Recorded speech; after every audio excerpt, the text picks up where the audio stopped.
Nama Ubaidillah jadi bulan-bulanan.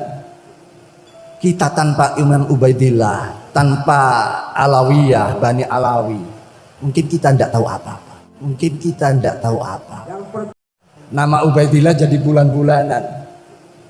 Kita tanpa Imam Ubaidillah, tanpa Alawiyah, Bani Alawi, mungkin kita tidak tahu apa-apa. Mungkin kita tidak tahu apa. Yang pertama kali bikin ilmu nahu grammar, bukan orang Yaman. Yang pertama kali gawe ilmu balaghah, kesusastraan bahasa Arab, Imam Amr bin Ubaid, bukan orang Yaman. Singgal harokat fathah, dhammah, kasroh, fathaten, dhammaten, kasraten, tasdid, sukun, bukan orang Yaman.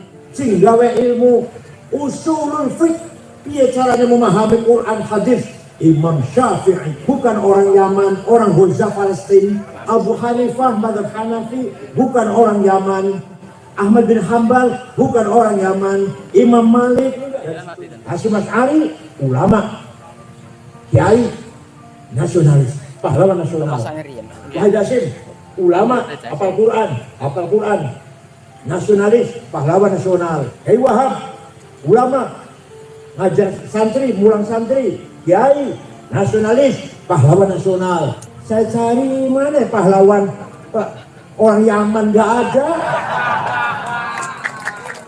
Tengku Umar, tangan di Ponorogo, dan Jawa KB, orang Yaman mana?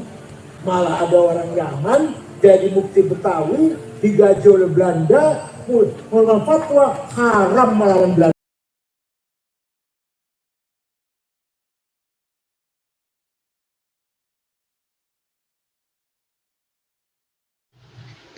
Assalamualaikum warahmatullahi wabarakatuh. Sahabat Konsep Kehidupan Channel, berjumpa kembali dan mudah-mudahan senantiasa kita sehat walafiat dan selalu dalam lindungan Allah Subhanahu wa taala. Amin ya rabbal alamin. Sahabat Konsep Kehidupan Channel, pada kesempatan ini saya akan sedikit menyampaikan video reaksi dari pernyataan-pernyataan Kiai Haji Aqil Siraj maksud saya, yang menyatakan beberapa hal tentang keikutsertaannya Ba'alawi dalam perjuangan Nusantara ini. Baik sahabat,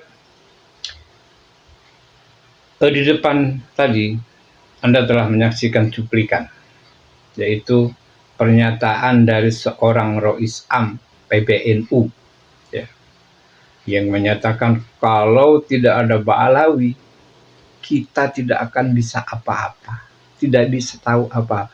Itu pernyataan yang sangat bodoh, yang sungguh bodoh ya. Subhanallah, astagfirullahaladzim. Ada yang masih menyatakan seperti itu ya. Ya itulah sesuai apa yang saya pernah katakan juga. Kalau manusia saat ini walaupun pintar ngaji, pintar baca Quran, hafiz Quran, baca hadis, ilmu, kitab-kitab lainnya, tapi kalau sudah terpengaruh dengan doktrin-doktrinnya Ba'alawi, maka otaknya akan kosong dan akan jadi bodoh, dungu kadang-kadang. Itulah kenapa, itulah dahsyatnya doktrin Ba'alawi. Maka kita harus melawan doktrin itu dengan kalimat doktrin sesat yang menyesatkan dan jangan didengar. Karena kalau kita sudah terpengaruh dan percaya, dengan berulang-ulang kali kita dengarkan, akhirnya kita akan mengakui bahwa akan terkena dengan pengaruh daripada doktrin itu. Kenapa? Mereka walaupun dilarang, walaupun tidak baik mengucapkan doktrin, mengatakan tidak, siapa yang mengatakan di mana tempatnya, itu hanya sebuah alasan, argumentasi saja. Yang kenyataan semua Ba'alawi yang ada di Indonesia ini mengucapkan doktrin dan harupat dan halusinasi. Kenapa? Itu memang tujuan mereka untuk membodohkan umat. Itu tujuan mereka, itu misi mereka, agar mereka bisa menjadi nomor satu. Inilah bodohnya para pemimpin Islam yang masih bodoh, yang menyatakan husnuzon, yang menyatakan tidak bisa apa-apa kalau tanpa ada PBNU. Itu yang pintar tapi bodoh, lebih bodoh dari anu sok ngangon kebo. Iya, bocah angon kalau kata orang Bogor sana. Lebih bodoh daripada bocah angon. Ari ngaji di pesantren, ari mulutnya mulut anak angon. Iya, ucapannya. Percuma bisa baca kitab, bisa baca Al-Quran juga. Kaji, gunakan akal dan otak untuk membaca alam dan segitu. Membaca Al-Quran itu bukan hanya membaca Al-Quran, tahu artinya, tapi jalankan, baca. Usaha, disuruh usaha, Allah memerintah usaha. Di mana usahanya? Di Al-Quran ditunjukkan. Berjalanlah engkau di atas bumi ini. Dan aku telah menciptakan ini. Yang bisa engkau gunakan. Kalau orang yang cerdas akan berpikir seperti itu. Tapi kalau orang bodoh tidak sampai berpikir ke situ. Dikasih uang ya udah, diam. Punya uang, punya beras di rumah ya udah ya. Itu bisa ngaji tapi itu bisa ngalampahkeun. Bisa membaca Al-Quran hanya bisa bacanya, percuma. Itu yang paling akan dikutuk oleh Allah. Orang yang bisa membaca Al-Quran tadi tidak bisa menjalankan hikmah daripada Al-Quran. Apa yang tersirat dari makna dari isi Al-Quran itu. Lebih baik orang yang tidak bisa baca Al-Quran, jelas-jelas tidak ngerti. Tapi kalau yang ngerti, yang paling dulu masuk. Mudah-mudahan orang-orang yang pintar mendapat hidayah menjadi lebih pintar dan menjauhkan kebodohan. Dan mudah-mudahan Allah melindungi umatnya, menjaga umatnya yang selalu dan ingin menjaga kemurnian Islam, kemurnian nasab Rasulullah Sallallahu Alaihi Wasallam. Sahabat, yuk kita dengarkan bagaimana sepak terjang dari para Ba'alawi. Benarkah mereka ikut serta dalam ini dan itu? Di sini Akil Sirot tadi sudah menjelaskan pada cuplikan di depan, dan akan dijelaskan lebih banyak lagi, lebih detail lagi, yang akan menuntun kita menjadi orang yang lebih mengerti dan menjadi lebih pandai.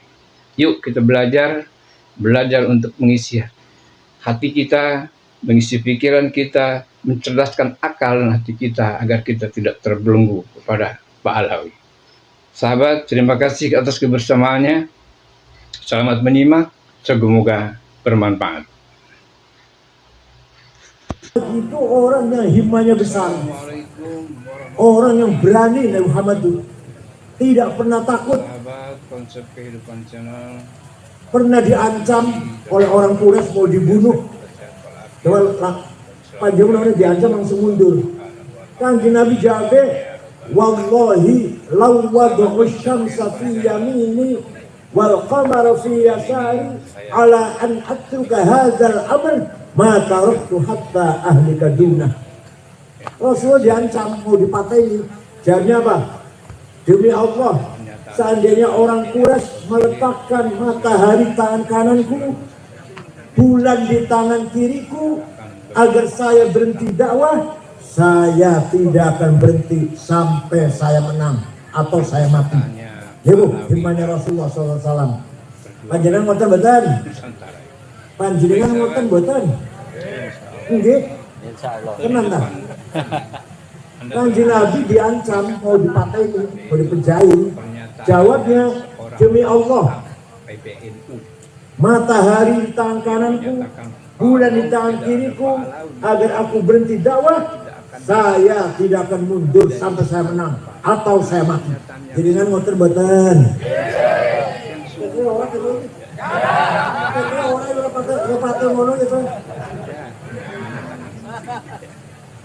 Paham betul? Akhirnya apa? Hasilnya apa? Hasilnya orang imannya besar. Islam menang tidak? Islam tersebar betul. Dari Mekah tekan Ngawi, dari Mekah NTT, Trenggalek. Islam sekali dari Mekah, Islam dari Madinah, kok Trenggalek. Tuh, imannya Rasulullah SAW. Begitu pula di Hasyim Asy'ari. NU harus besar. Besar tidak? Coba. Punya apa Hasyim Asy'ari? Punya duit. Dasarnya doktrin Bung Karno, Indonesia merdeka, lawan Belanda dan Jepang. Punya apa Bung Karno? Punya duit. Punya bom nuklir. Enggak, punya apa? Hikmah. Punya apa namanya? Panjenengan punya hikmah. Wala tahinu wala tahzanu wa antumul a'launa in kuntum mu'minin. Quran ini, kalau betul-betul kamu orang beriman, tidak boleh kalah, tidak boleh rendah, harus menang. Siap? Menang itu wajib, kalah itu dosa. Iya, terus kata Allah jangan kalah, berarti harus. Ayo barang punya ayat ayo. Wala tahinu wala tahzanu wa antumul a'laun in kuntum mu'minin. Kalau kamu benar-benar orang beriman, antumul a'laun, di atas, menang, ojo rendah, ojo di bawah. Ayo muni bareng. Saya harus menang. Saya tidak mau kalah.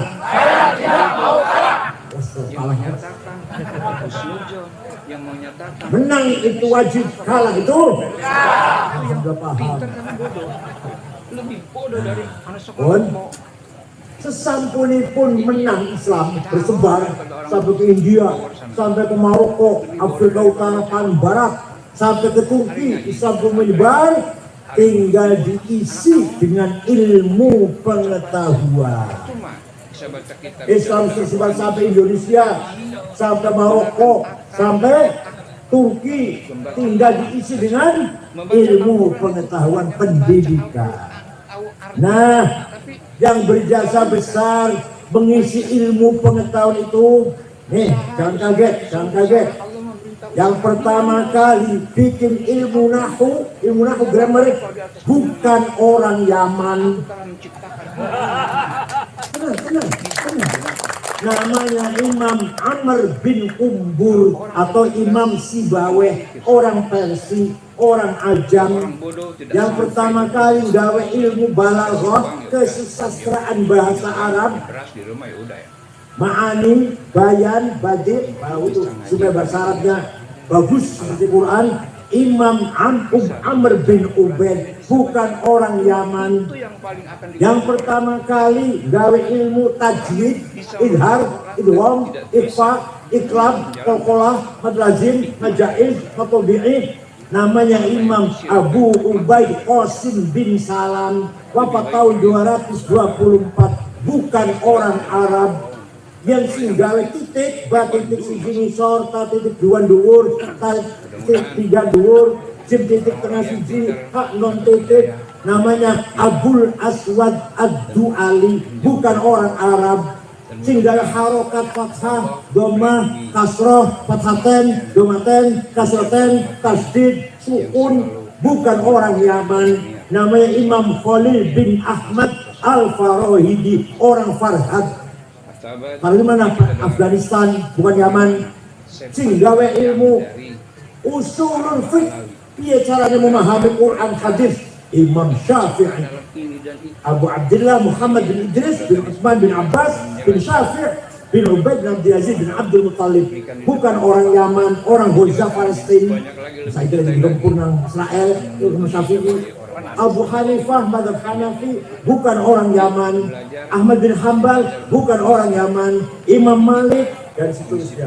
Orang Yaman ada orang Yaman. Sing mensyarahi Ihya Ulumuddin, Ittihad Sadah, itu orang Yaman tuh. Orang Yaman. Tapi kebanyakan ulama bukan orang Yaman. Imam Ghazali, ahli fiqh, ahli ilmu kalam, teologi, ahli filsafat, tasawuf, sufi besar, tokoh sufi besar. Al-Ghazali, karangannya Al-Wajiz, Al-Wasit, Al-Basit, Al-Iqtisad, Al-Jami' Awam, Al-Arba'in, al-mankhul, al-qiyas, al-mustasfa, maqasidul falasifah, tahafutul falasifah, binhajul abidin, adabud dunya waddin. Puncaknya Ihya Ulumuddin. Bukan orang Yaman, orang kota Kus, provinsi Khorasan, orang berziarah Pingrali untuk kuburannya ke Khorasan Iran. Masya Allah. Ya, siapa lagi? Masuk aja saya takon. Jadi rata-rata ulama tuh orang ajam. Ya ada yang bukan ajam sedikit, ada. Rata-rata orang ajam. Yang pertama kali gawe ilmu kalam, sifatnya Allah, orang puluh, wajib, semua saling puluh, dan ilmu kalam namanya Wasil bin Atha, bukan orang Yaman. Paham? Ya, oleh karena itu, sekarang tinggal ulama Jawa. Ulama Jawa. Orang yang menyatukan dua tarekat. Tarekat Abdul Qadir Al-Jailani Qadiriyah disatukan dengan tarekat Ahmad Bahar Naqsyabandiyah. Dijadikan satu. Dua tarekat jadi namanya siapa? Syekh Ahmad Khotib Sambas Kalimantan Barat. Kalimantan Barat orang Sambas, tapi di Mekah, wafat di Mekah. Kitabnya namanya Fathul Arifin. Orang mana itu? Sambas. Orang yang telaten ngajari fikih, Sapinah, Sarah Sulam, Ijan Darori, Yahyatul Zain, Tafsir Munir, Syekh atau Kiai Muhammad Nawawi bin Umar Al-Bantani, kakeknya Ki Ma'ruf Amin, kakeknya Wapres. Orang mana itu? Ada Syekh Mahfud Termas. Syekh Mahfud Termas cepat ke Mekah, pulang ngarang kitab namanya Manhaj Dawin Nadhar, ilmu mustalah hadis. Sampai sekarang kitabnya dipakai di Al-Azhar Mesir, menjadi kitab pokok di Al-Azhar Mesir. Bukan orang Yaman. Orang mana?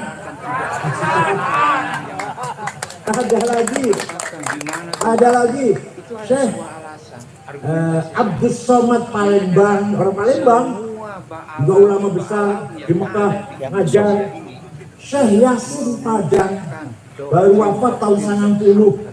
Karangannya Syarah Abi Dawud 20 jilid, Tahsilul Usul, Hoyatul Usul, Ahkamul Quran 2 jilid, dan banyak sekali karangan sedikit banyak yang besar. Syarah Abi Dawud yang paling besar. Orang Padang. Yang mana? Bukan orang Islam yang masih bodoh, yang menyatakan yang menyatakan tidak bisa apa-apa kalau tanpa ada PBNU. Singarang ilmu mustalah hadis, metode menseleksi hadis, ini sahih, ini hasan, ini dhaif. Sahih syaratnya papat, antara guru dan murid ketemu. Gurunya apalan, orang tahu lali. Nomor 3 gurunya kelakuan lempeng, orang tahu nyolong sendal di masjid. Nomor kawan adil, harus sahih. Kurang 1 hasan, kurang 2 dhaif. Dhaifah, maktu, mukate, mursal, mu'allal. Yang pertama kali ngarang metode itu namanya Syihabuddin Romahur Muzi. Bukan orang Romahur Muzi. Usaha disuruh Yang punya tafsir 32 jilid. Namanya tafsir Al-Fatihul Ghaib. Saya baca setiap malam Jumat dan malam Senin. YouTube ada di YouTube tuh. Saya baca itu. Tafsir paling angel. Namanya Muhammad bin Umar Fakhrul Razi dari kota Roy. Razi itu Roy, kota Roy. Di Tehran, di Iran. Bukan orang? Yang pertama kali dari tafsir sempurna. Sahabat Ibnu Abbas ndamel tafsir tapi bukan sempurna, hanya 2 jilid. Yang pertama kali ulama ndamel tafsir sempurna 10 jilid. Imam Ja'far Ibnu Jarir At-Tabari, orang Tabaristan. Orang aku cerita itu entah waktunya. Jadi kita harus cinta tanah air. Kita harus bangga dengan tanah air Indonesia dan bangga dengan para ulama kita. Nih, orang-orang yang pintar, satu-satunya ulama di dunia yang punya jargon hubbul waton minal iman hanya Kiai Mas Ari. Cerita lagi cerita. Jangan berdoa cerita saja lah. yang selalu dan ingin Negara Arab dijajah. Islam. Mesir, Sudan, Irak, jajah Inggris. Suriah, Lebanon, Aljazair, jajah Prancis. Bagaimana Libya, jajah Itali. dari Pun jajah kabeh. Alawi Khalifah Turki, Khalifah Ottoman waktu itu masih khalifah. serta dalam La haula wala quwata, nggak bisa ngelawan. tadi sudah Pun sudah menjelaskan sampai Khalifah Turki bubar. cuplikan di depan Sistem khilafah bubar tahun 1924. yang akan menuntut Sewu sangatus taklikur. Khalifah Turki hilang, sistem khilafah hilang. Khalifah terakhir Abdul Majid hati dibuang ke Jerman. isi pikiran Yang membubarkan sistem khalifah namanya Mustafa Kamal Ataturk. sahabat. Terima Sawise khilafah sistem khilafah bubar, orang Arab semoga bermanfaat. sempoyongan, kehilangan pemimpin. Iya ini. Lahir pemimpin nasionalis, cinta tanah air, nasionalis. Tapi buatan agamis, buatan religius, namanya Mitchell Akhlak. Siapa namanya? Agamanya Kristen dari Damaskus, Syria. Pertama kali mendirikan partai melawan penjajah, nasionalis Arab, sosialis. Mitchell Akhlak, partainya Ba'ath. Dan partai Ba'ath itu diikuti oleh Saddam Hussein, Gamal Nasir, Muammar Gaddafi, itu namanya partai Ba'ath. Melawan penjajah. Nah, tahun 31, tahun 37, kiai-kiai mendirikan partai politik Ikhwanul Muslimun, kembali ke khilafah. Kiai Hasyim Asy'ari ambil kebijakan luar biasa. Khilafah tidak usah dihidupkan kembali. Tapi nasionalisme Indonesia tidak seperti nasionalisme Mitchell Akhlak, tidak seperti nasionalismenya Partai Ba'ath. Apa? Nasional Indonesia, nasionalisme religius. Kamu cinta tanah air harus beragama. Kamu beragama harus cinta tanah air. Man mata li ajli mata syahidan. Barang siapa mati demi tanah airnya mati syahid. Kodo karo bela agama, bela tanah air mati syahid. Kodo karo bela agama. Hasyim Asy'ari itu fatwanya. Wa man khana li waqanihi halalun damu. Barang siapa berkhianat kepada tanah airnya, kaum Islam, dari angkatnya Belanda, angkatnya Jepang, halal darahnya, bunuh. Tapi bukan nyebut kafir, Hasyim Asy'ari bukan nanti ke wong. Gak kafir enggak, tapi bunuh, pengkhianat tuh. Barang siapa di angkatnya Belanda, paham betul? Jadi Hasyim Asy'ari mencetuskan nasionalisme beda dengan nasionalisnya Mitchell Akhlak. Kalau Mitchell Akhlak, nasionalis sekuler. Begitu pula Ikhwan Muslimun, partai ingin membalikan sistem khilafah. Kalau NU tidak, nasionalisme kita terima, tapi nasionalisme yang religius beragama. Tidak bisa dipisahkan antara agama dengan nasionalisme. Paham betul? Itulah resolusi Jihad Hasyim Asy'ari tanggal 22 Oktober yang saya perjuangkan menjadi Hari Santri Nasional. Saya menjadi ketua PBNU 10 tahun, 11 tahun. Alhamdulillah melahirkan Hari Santri, melahirkan undang-undang pesantren. Enggak, tamatan pesantren, Pondokaro tamatan SMA, Pondokaro tamatan S1, S2 diakui sebagai mainstream pendidikan. Dan alhamdulillah saya 10 tahun, 11 tahun mendirikan Universitas NU 43 yang masih bodoh. Sumatera Utara, Sumatera Barat, Lampung, Jakarta, Cirebon, Kebumen, Cilacap, Jepara, Tegal, Sidoarjo, Surabaya, Blitar, Jogja, NTB, Halmahera, Gorontalo, Kalbar, Kalsel, Kaltim. Sekarang ada Universitas Nahdlatul Ulama. Alhamdulillah tinggalannya. Bukan saya sendirian, bukan. Seluruh pengurus PB selama 11 tahun. Kebetulan waktu itu ketuanya saya kebetulan. Namanya ono tinggalannya, ono legasinya. Sekarang saya udah bodolan. Itu demi apa? Demi mengangkat nama baik Nahdlatul, satu-satunya organisasi yang nasionalis religius. Yang lain hanya agama, tapi nggak nasionalis. Yang nasionalis tidak beragama, tidak memperjuangkan agama, tidak memperjuangkan agama, hanya nasionalis mawon. Kalau NU enggak, Hasyim Asy'ari ulama, kiai, nasionalis, pahlawan nasional. Wahid Hasyim ulama, hafal Quran, nasionalis, pahlawan nasional. Gus Dur ulama, ketua PBNU, kiai, nasionalis. Kiai Wahab ulama, ngajar santri, mulang santri, kiai, nasionalis, pahlawan nasional. Kiai Arifin itu dari Sumatera Utara, pemimpin pengurus NU waktu itu, pahlawan nasional, menjadi wakil perdana menteri waktu zaman Soekarno. Kiai Syamsul Arifin ulama, nasionalis, pahlawan nasional. Paham boten? Kiai Zainul Mustafa Singaparna Tasikmalaya dipenggal kepalanya oleh Jepang. Singaparna. Kiai Hamid Rusdi Malang. Sama nama apa? Nama jalan, nama pasar, nama terminal, walaupun belum pahlawan nasional, dibunuh oleh Jepang. Kiai itu. Kiai Ilyas Lumajang dibunuh oleh Jepang. Kiai Hasyim Asy'ari dipenjara oleh Jepang sebulan sampai tangannya jemper ya, tangan jemper, ditemani oleh santri dari Cirebon, dari Ngawi bukan, Cirebon, namanya Kang Solihin, namanya yang menemani penjara. Kang Solihin sampai mukanya remuk lah tempelengin. Mahfud Siddiq Jember juga ditempelengin Jepang, mukanya sampai berdarah-darah. Mahfud Siddiq ketua itu. Saya cari mana pahlawan, Pak? Orang Yaman nggak ada.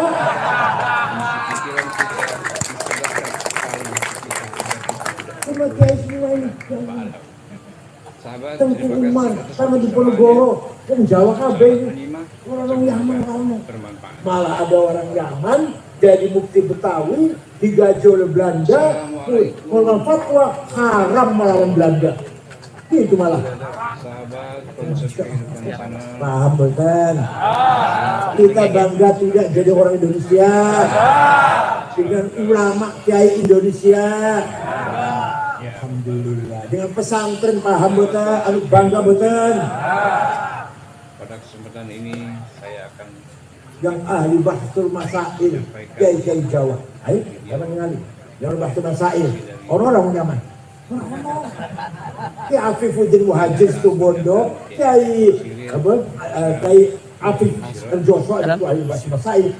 Almarhum Kiai Azizi Hasbullah Blitar. Kiai siapa lagi? Dari Malang tuh Kiai Farihin. Kiai yang ahli bahsul masail. Seperti itu. Hukum iki piye, Om Dino jawab selesai. Itu kiai jawab semua. di depan tadi. Paham bukan? Oleh karena itu kita kembali pada Al-Quran. Apa Al-Quran? Inna akramakum indallahi atqakum. Yang paling mulia bagi Allah menurut Allah yang bertakwa. Ada orang kelakuannya baik, bertakwa, soleh, buang Belanda, buang Cina, buang Ngawi, buang Arab, kita hormati. Ada orang kelakuannya jelek, bukan jalur duit, meres. Kalau manusia kelakuannya jelek, walaupun pinter orang karuan, akhlak orang karuan, walaupun orang Arab, gak usah kita hormatin. baca hadis, Quran, bukan saya, Quran. Ayo baca. Inna akramakum indallahi atqakum. Yang paling mulia bagi Allah adalah orang paling Bu Cina, Bu Belanda, Bu India, kelakuannya apik, bener, amalnya bagus, akhlak bagus, itulah yang paling mulia. Orang Arab tapi kalau akhlaknya jelek, brengsek, gak usah kita hormati. Paham? Alhamdulillah. Kita semangat mawon, mungkin juga bermanfaat pun. Mari kita pegang amanah dari Allah, satu amanah agama, akhlakul karimah dan amanah tanah air kebangsaan Indonesia harus kita pertahankan.